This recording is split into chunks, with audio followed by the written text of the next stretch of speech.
Hey guys, Romie here. Please like, comment, subscribe if you're a first time viewer, and if you're a returning viewer, thank you. Please like and comment on this video. This is my recap, my review for Greenleaf Season 1, Episode 11, Men Like Trees Walking. Now the episode starts off with Bishop. Bishop is having a hard time. The church isn't doing too well, and part of the issue is that Bishop, he's not willing to let go. Bishop's not willing to let go, and because he's not willing to let go, it's causing a huge, it's causing the congregation to defect, and he's not sure what to do about it, so he's giving the sermon of his life. And I don't know if I was the only one who caught it, but he definitely looked like he was reaching, like he was just looking for someone, anyone to agree with him, someone to be there for him, even though he was essentially ministering to, you know, coming to someone's aid and all of that, which makes sense because he needs it. He even started to sing. He was like, you know what, church, I feel like singing. I was like, Lord, why am I hearing this struggle? He doesn't sound bad, but this just feels like I don't know what else to do, so let me go and sing the word. Maybe that'll stop them from leaving. So Connie has to go and speak with him. Like I said, Bishop is having the shakes. We don't know what his ailment is at this point, but we know that it's bad and it's getting worse. Connie goes, speaks with him, says, you know, the numbers don't lie.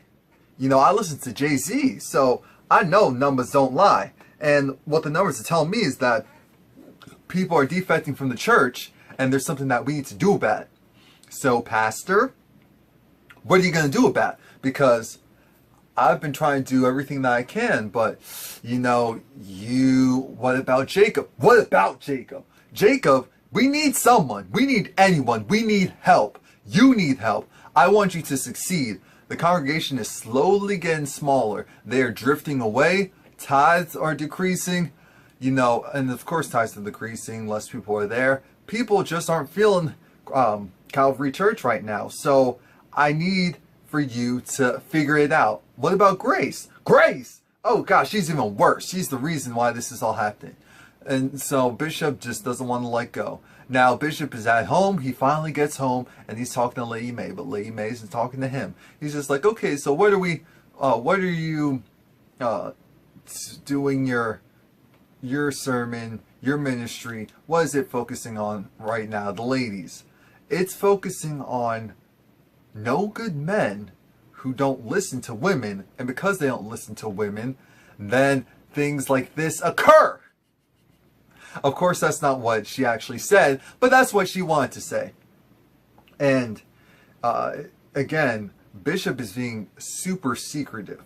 He's not letting anyone know what's currently going on. Now, if you guys know this, Lady May is actually reading the newspaper that has her brother and what he did. Well, no, they didn't say what he did, but his brother, their brother, he's in jail right now, and it's going down. It's going down.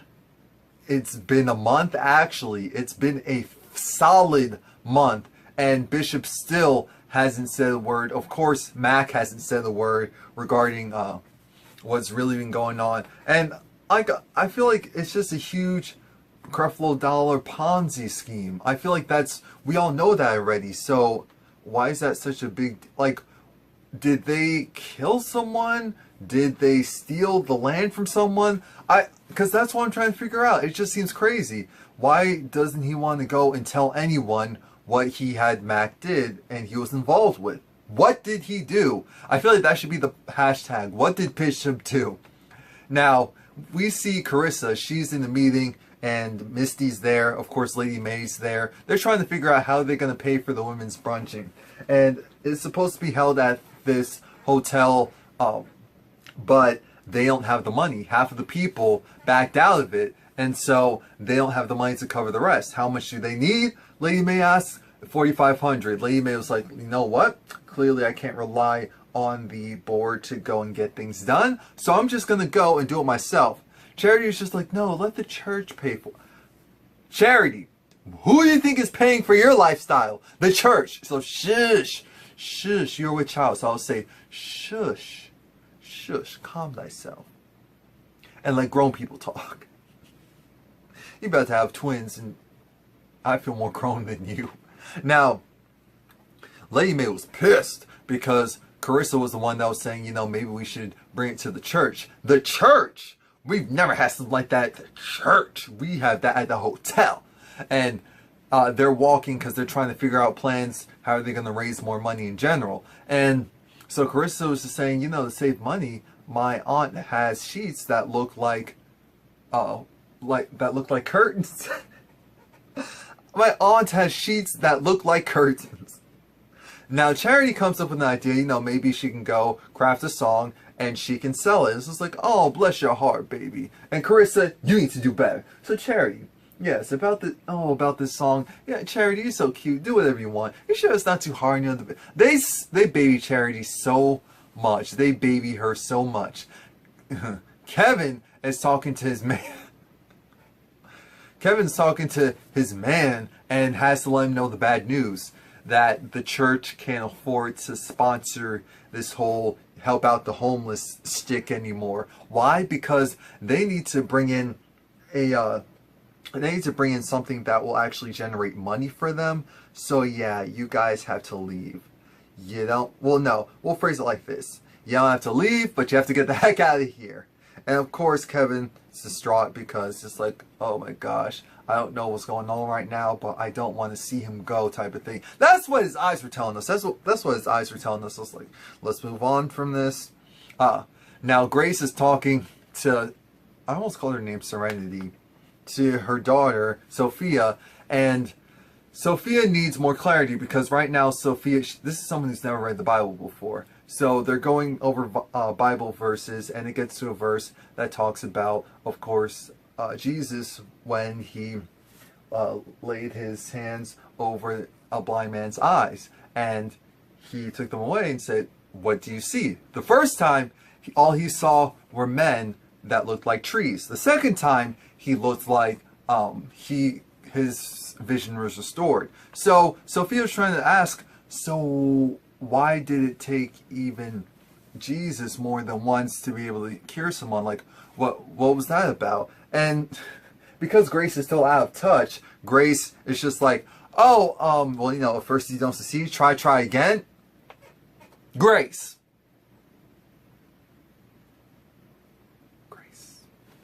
Someone get Grace because it's terrifying. Someone get her before she does more harm than good. Now, Grace is talking to, of course, Darlene, and things are proceeding as normal, but she's just like, yeah, so how are you doing with your father? Yeah, him, everything's great. No, he's icing me out. You know he's icing me out. He's icing you out? Yeah. It's like, why? It's not your fault. It's like, I don't know. And he won't even tell me, like, what's really going on. It's like, okay. And a man comes. He gives Grace this letter, this envelope, what have you. And he takes a picture of her to prove that he did it. And then, of course, it's a summons. You know, she's being subpoenaed. She's being summoned to court because Ray wants to have full custody of Sophia.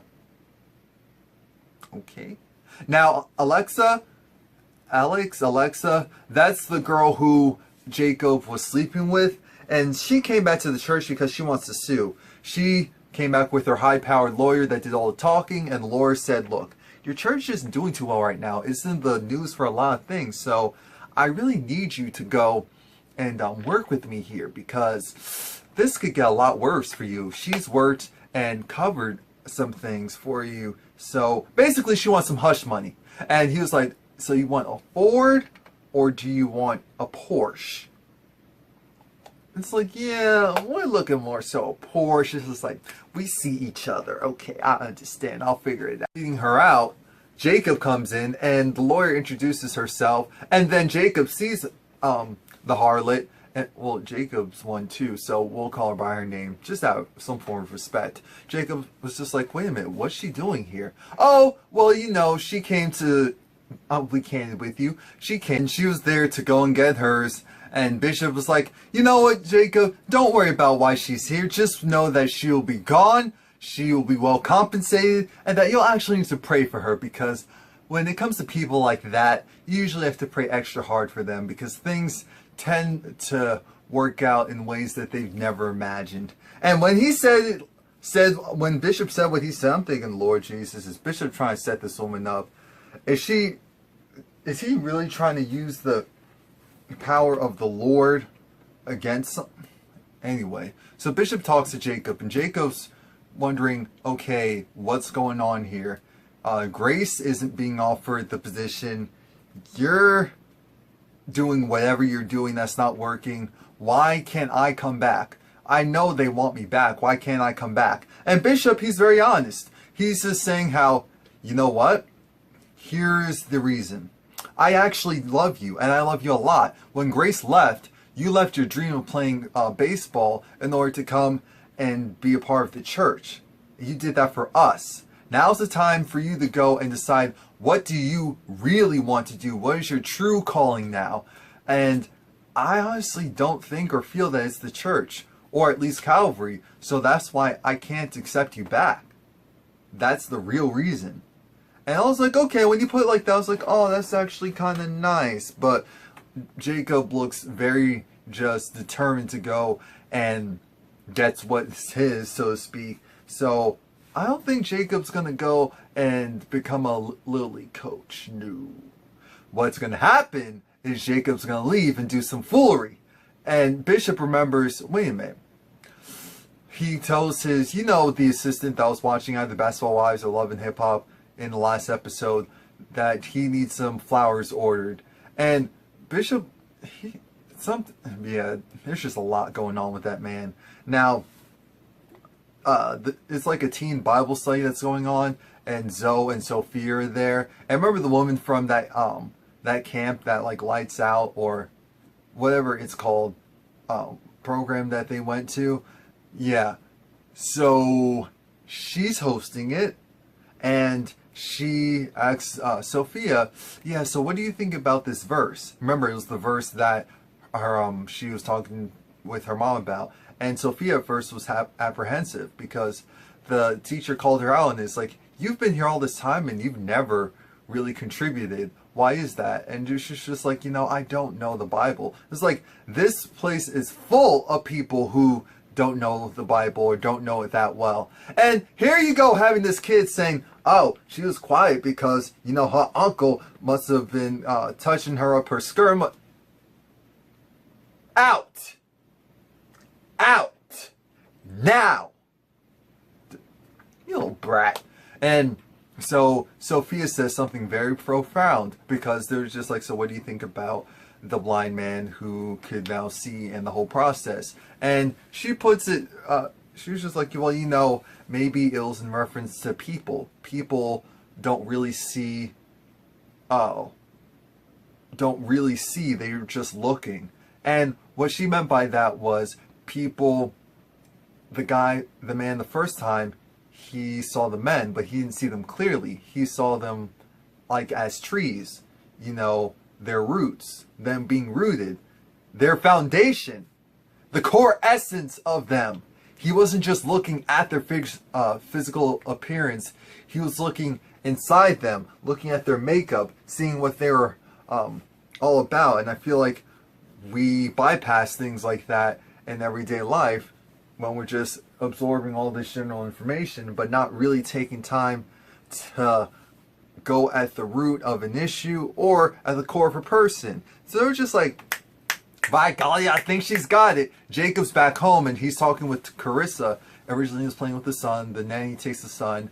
And here's the thing, Jacob wants to be the pastor at a church. He wants to be a pastor at a church. He wants to be taken seriously. That's actually what he wants. He knows he's not going to be able to do that at Calvary. So he keeps looking around. Maybe he has to go out of state. And Carissa says, no. One thing we're not doing is we're not leaving. I put in too much time and effort. And my thinking is, I did all of this for your family and for you to go. Because remember, she was talking about that in the last episode where she had to live up to a Greenleaf standards. I did all of this for your family, and now you're telling me, okay, thanks for sticking by me and with me all this time, but I'm going to go in this direction, and because you're my wife, you have to come with me. No, that's not happening. So he decides, I have to go to the only other church that's in town that's a big enough church to handle our expenses. I'm like, what type of life are you guys living? Are you kidding me? So, Pastor Skeeves, I mean Sykes. I mean Six. You know how I'm talking about. Now, anyway, he's going to have a conversation with that pastor. Yes, Bishop's arch enemy, Jacob. And, what's her name? Grace, she's having a conversation with this lawyer detective guy who actually Darlene recommended. And the guy's trying to help build a solid case for Grace in her whole legal battle with Ray. And so she just has to, we find out that Ray, was cheating on her, was pretty much a terrible boyfriend. But as soon as they broke up, that's when she found out she was pregnant. And then Ray all of a sudden wanted to marry her and be in his daughter's life. But she said no. I didn't want to be with him. So instead, I agreed to have these court documents drafted up so that he could have partial custody. And now we're dealing with this. I think she wants to stay with me, so that shouldn't be an issue. But of course I want to do whatever's best for her, but I'm just afraid that he'll actually win. Look, Ray looks kind of crafty, so you really do have to watch out for him. You have to watch out for him like no other. Now, Jacob is down playing basketball, and in the corner of his eye, he sees his target. He sees his prey. It's that pastor we've been talking about. The pastor that wants to go and bury Bishop. Oh, that's why I couldn't remember the name. Pastor Skanks. Skanks! Yes, so Pastor Skanks has a conversation with Jacob and was joking around saying, "Oh, why are you here, for a job?" It's like, "Yeah, I am here for a job." "Oh, okay, so, you know what? I didn't have my biological father was in my life, but Mr. Skanks was, and boy, was he tough, but he made me into the person I am today. So here's what I'm going to do. Because even though I don't like your father, I do respect him enough, well, slash, I'm going to rub it in his face, that his son wants to come and join me. So here's how this is going to work. You're going to go and actually talk to him. Once you talk to him, you'll let me know if he's willing to speak with me. If he's willing to speak with me, then you can join my church. Oh yeah, and by the way, I hope you're not doing this because of that girl you had that little tryst with is there." It's like, "Girl?" It's like, "Yeah, Alexa, her." So Pastor Skanks was like, "Look, if you're a real boss, you'll talk to your father, you'll set up the meeting, let's do this." Oh yeah, and Jacob with that whole Alexa, him having that wandering eye as soon as he sees her again, as soon as he hears her name again. It's basically an out of sight, out of mind thing. You know he's going to try and do something again if he gets the opportunity to be alone with her. This is going to get redundant. It's going to get so redundant. Now, Sophia is having a moment because Grace is having this big issue of, you know what? We need to figure things out. We need to figure things out because how are you going to have me go and choose between my father and my mother? And I don't want to hurt him. I want to stay with you, but I don't want to hurt him. By going to court and by telling him that no, I want to stay with him, do you know what that'll do to him? Do you know at all? At all. So she's over it. She's upset. She storms off. I'm like, okay, I understand the situation and Grace was wrong, but I'm giving you one more time to act like that. Kevin is still feeling the dead of winter at home. Charity walks in with, what's his name?